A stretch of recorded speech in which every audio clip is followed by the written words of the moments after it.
Jangan lupa subscribe YouTube channel Metro TV News dan jangan lupa nyalakan notifikasinya.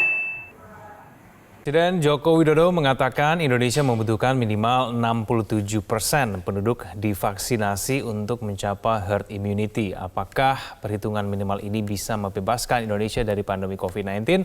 Untuk membahasnya, kami telah terhubung dengan epidemiolog dari Griffith University, Diki Budiman. Pak Diki, selamat pagi. Selamat pagi, Bang Kevin. Selamat pagi, Saya mau konfirmasi dulu, Pak Diki, ini berarti kalau 67% penduduk divaksinasi mencapai herd immunity, kita sudah aman begitu dari pandemi COVID-19? Ya, sebagaimana juga sering saya ditanyakan tentang ini, untuk persentase ya, cakupan vaksinasi untuk mencapai herd immunity ini sebetulnya bervariasi ya, nanti akan bervariasi antar wilayah, antar daerah. Mungkin hitungan Bapak Presiden itu mungkin secara total ya, yang secara kasar sih sebetulnya di kisaran 70-80% ya sementara ini hitung. Karena begini Bang Kevin ya, bahwa untuk menghitung atau mencapai herd immunity ini ada 3 syarat lah yang harus kita perhitungkan. Pertama dari efikasi atau efektivitas vaksinnya, makin besar persentasenya, itu potensi menjadi herd immunity besar. Dan beban yang tadi disampaikan Bapak Presiden itu makin kecil. Ya.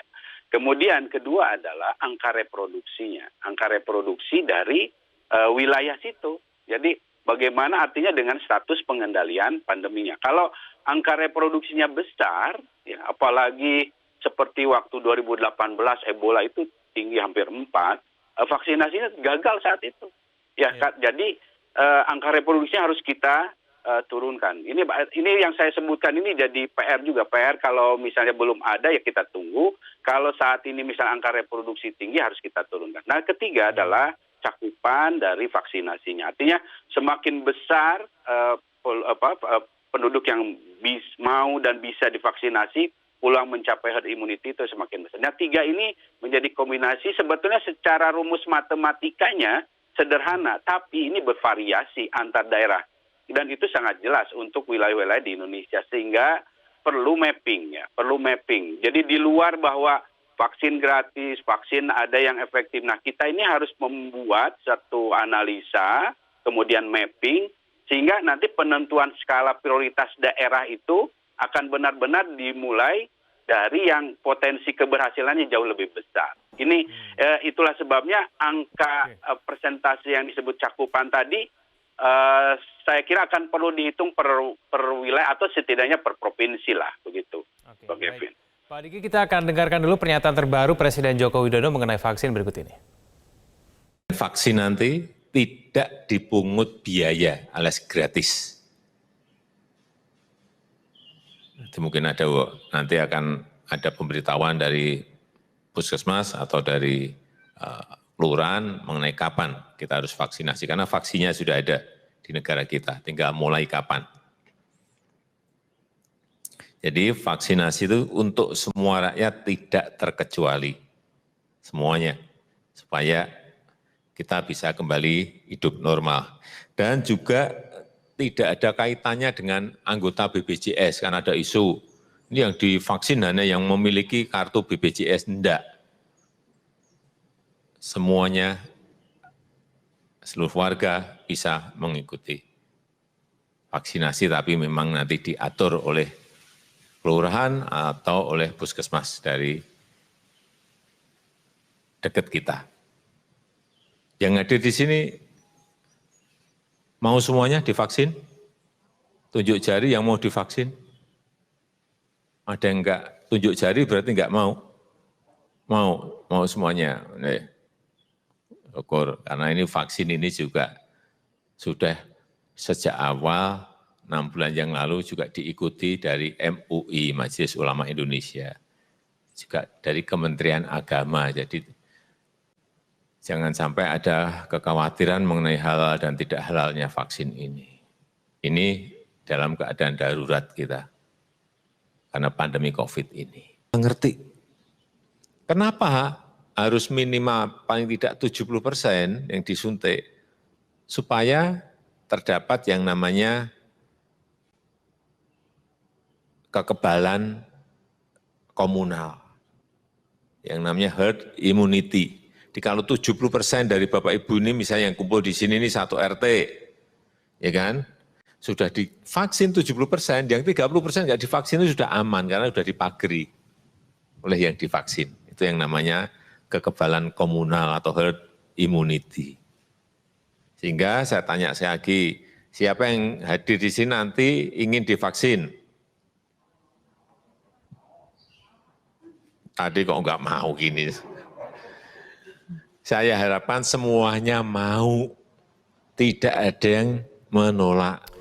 Itulah pernyataan terbaru dari Presiden Joko Widodo mengenai vaksin. Pak Diki, kalau kita cermati apakah 3 hal yang Anda sebutkan tadi, baik itu mengenai efektivitas, lalu kemudian mengenai cakupan, hal-hal tersebut sudah terjawab belum? Untuk cakupan dan juga angka reproduksi ini belum, Bang Kevin. Kita perlu ada pendataan ini, mengevaluasi, mereview status atau terakhir dari setiap daerah ini, setiap provinsi lah katakanlah. Karena angka reproduksi ini yang saat ini cukup bisa valid dilihat ya sebenarnya DKI, baru DKI ini. Daerah-daerah lain kita masih harus betul-betul mencermati ya data-data itu. Dan kemudian kalau cakupan, nah ini kan ada survei tuh saat ini Bang Kevin, bahwa katakanlah Jakarta, DKI yang dari dana reksa itu ternyata baru sekitar ya 50% ke bawah, ini masih yang mau ya. Artinya belum dalam angka yang katakanlah yang disampaikan Bapak Presiden tadi pun masih jangan begini, kalau bicara 5%, 10% peningkatan cakupan penuh itu bukan hal yang ringan ya untuk mencapai itu. Artinya ada PR nih, ada PR sebelum adanya vaksinasi itu kita harus selain lakukan mapping, atas dasar mapping itu kita lakukan perbaikan. Dan ada satu lagi yang mungkin saya ingin sampaikan, bahwa ketika bicara vaksin efikasi ya, sebetulnya manfaat dari vaksin efikasi ini atau vaksin ini ada 3. Ini nggak apa-apa sedikit agak teoritis, nggak apa-apa ya Bang Kevin. Satu pertama adalah kita itu ada yang disebut dengan manfaat untuk vaksin efikasi yang susceptibility. Ya artinya ketika vaksin itu diberikan, orang itu nggak akan terinfeksi. Ya, cenderung tidak akan terinfeksi. Yang kalau dalam rumusnya itu nanti ada VAS-nya. Nah, kemudian ada yang disebut dengan vaksin untuk progression terhadap simptomnya. Sehingga orang yang divaksin itu dia nggak jadi parah, gitu, nggak jadi parah, nggak bergejala parah. Nah ini juga ada rumusnya. Kemudian yang terakhir adalah vaksin itu bermanfaat untuk membuat orang itu tidak menginfeksi orang lain.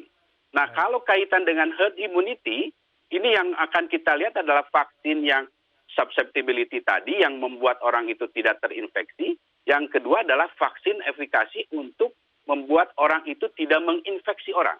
Nah, rumus inilah yang nanti orang epidemiolognya membantu ini. Inilah yang akan memperlihatkan apakah vaksin ini cocok di wilayah mana. Sesuai dengan data yang tadi kita harusnya direview itu yang jadi baseline. Tapi untuk meyakinkan masyarakat bahwa mereka mau divaksin, itu caranya bagaimana? Ini masyarakat yang berada di depan Pak Jokowi saja pada saat hari kemarin tampaknya juga ragu-ragu begitu untuk angkat tangan. Ya, ini kan memang tidak terjadi di Indonesia saja ya. Di dunia global ini, karena gini, dalam riset vaksin, sejarah riset vaksin, untuk pertama kalinya dalam pandemi COVID-19, yang namanya gerakan anti vaksinnya itu lahir duluan dibanding penemuan vaksinnya. Ini pertama nih Bang Kevin dalam sejarah perhoakan atau sejarah teori konspirasi.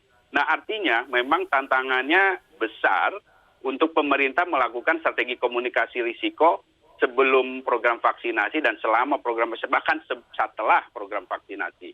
Nah inilah yang harus mulai dibangun, dan tentu salah satu statementnya Bapak Jokowi itu adalah salah satu upaya yang cerdas ya untuk membangun trust ya, bahwa beliau mau ya.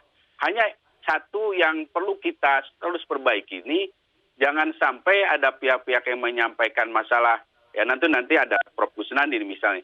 Ini jangan sampai ada yang tidak memiliki kompetensi dan memahami bahwa progres dari riset ini, ya terutama Sinovac nih, ya, sehingga simpang siur beritanya, sehingga menumbuhkan semacam ketidakpercayaan. Padahal tidak seperti itu. Nah inilah yang harus diperbaiki ya, strategi komunikasi risiko ini. Dan tidak bisa hanya sesekali, harus terus menerus. Ketika ada isu harus di-counter. Nah ini, dan ingin saya sampaikan bahwa sejauh ini secara global, dari mulai 3 vaksin yang sudah dinyatakan valid itu, Pfizer, Moderna, dan Oxford, itu tidak ada masalah ya, dari sisi keamanan. Dan artinya, dalam proses yang kita akan lakukan dan sedang dilakukan di Sinovac ini, saya yakin ya, proses itu tidak ada masalah. Hanya kita masih harus menunggu. Nah itu yang harus disampaikan, bahwa ketika akan diberikan program vaksinasi ini, sebetulnya ingin saya tekankan, belum tentu juga Sinovac yang pertama. Oke. Belum tentu, saya yakin. Pak Diki, belum tentu ini juga. kan Jadi, kalau yang kita jelas cermati jangan- dari penyebaran COVID-19 kan memang lebih banyak di Pulau Jawa. Apakah ini artinya kalau kita bicara mengenai wilayah, berarti seharusnya Pulau Jawa duluan yang kemudian dikonsentrasikan untuk pembagian vaksinnya? Betul. Kalau dari sisi salah satu strategi vaksinasi itu kan melihat daerah mana yang paling bergejolak begitu, selain juga memastikan bahwa setidaknya data yang tadi saya sebutkan, angka reproduksi, kemudian potensi cakupannya sudah memungkinkan. Jadi Jawa ini harus dijadikan satu prioritas dan percepatan penyiapannya dulu dalam waktu beberapa bulan ke depan ini, sehingga ketika vaksin ini sudah siap, kondisinya juga prakondisinya sudah siap. Kalau dari sisi prioritas saya kira memang harus Jawa diupayakan ya. Tapi kalau kita bicara jenis vaksin, Pak Diki, ini tidak sedikit orang yang mungkin malah lebih percaya kalau kita menggunakan vaksin Pfizer atau Moderna. Sebetulnya bedanya apa sih Sinovac, Moderna, Pfizer, bukankah itu semua sama-sama vaksin, Pak Diki? Itu kan dari ini masalah sebetulnya lebih pada komunikasi ya saat ini ya.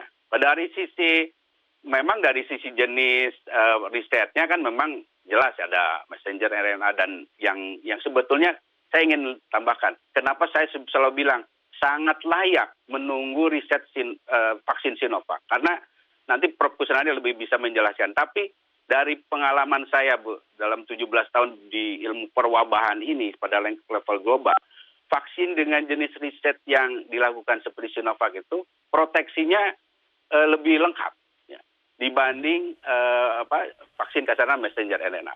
Nanti Prof. Kusnandi lebih jelas. Artinya sangat layak. Jadi kalau misalnya itu bisa terbukti aman, efektif, itu worth it banget untuk kita tunggu. Oleh karena itu, ya kita harus bersabar. Bahwa Pfizer dan Moderna, Oxford itu ya memang strategi komunikasi mereka ini selama ini terjaga dari awal udah bagus ya. Udah bagus tapi ya untuk kita kan tidak serta-merta akan ideal juga, terutama karena mereka teknologi untuk distribusinya saja kita kan nggak akan siap itu karena harus minus 70 derajat. Belum dari sisi teknisnya itu, kalau saya carikan kan saya kira akan rumit ya, agak kompleks ya dibanding vaksin yang kita sudah familiar. Nah itulah kenapa selalu saya bilang kita harus sabar dan sangat layak untuk ditunggu yang Sinovac ini. Baik, Pak Diki Budiman, terima kasih telah bergabung bersama kami di Metro Pagi Prime Time. Selamat pagi.